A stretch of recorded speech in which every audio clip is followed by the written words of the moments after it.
Maintenant, pour l'encadré théorique, on veut vous parler des propriétés de certaines figures qui font en sorte qu'ils minimisent le périmètre pour une aire donnée. Le premier énoncé, de tous les polygones équivalents ayant le même nombre de côtés, c'est le polygone régulier qui a le plus petit périmètre. Lorsqu'on compare des quadrilatères entre eux, par exemple, c'est l'exemple que vous voyez, le polygone régulier qui est un quadrilatère, c'est un carré. C'est donc le carré qui va permettre de minimiser le périmètre.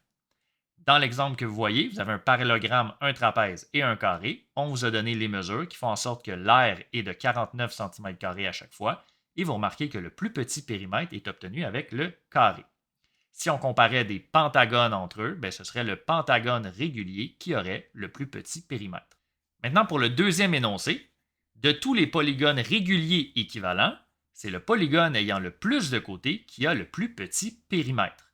Si on compare seulement des polygones réguliers entre eux, comme dans l'exemple un triangle équilatéral, c'est le polygone régulier des triangles, un carré, le polygone régulier pour les quadrilatères, et un pentagone régulier, qui est le polygone régulier pour les pentagones.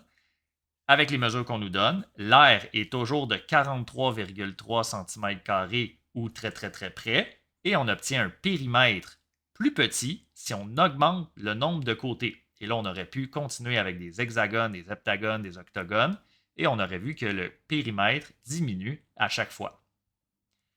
Le troisième énoncé, de toutes les figures équivalentes, c'est le disque qui a le plus petit périmètre. C'est un peu la suite logique du deuxième énoncé. Le disque n'est pas un polygone en soi, mais si on le traite comme un polygone avec une infinité de côtés, c'est un peu la fin de la séquence du deuxième énoncé. Et ici, on va parler seulement de figures équivalentes. Donc, de toutes les figures équivalentes, c'est le disque qui a le plus petit périmètre, puisqu'on ne traite pas le disque comme un polygone. Vous posez sûrement la question à quoi vont servir ces énoncés. Dans les questions qui vont suivre, on va vous demander de choisir le polygone qui convient le mieux à la situation. Si on considère seulement des quadrilatères, par exemple, vous allez devoir choisir le carré pour minimiser le périmètre. Si on élargit à toutes les figures équivalentes, ici, c'est le disque qui va vous permettre d'arriver à vos fins. Voilà, c'est ce qui termine la capsule.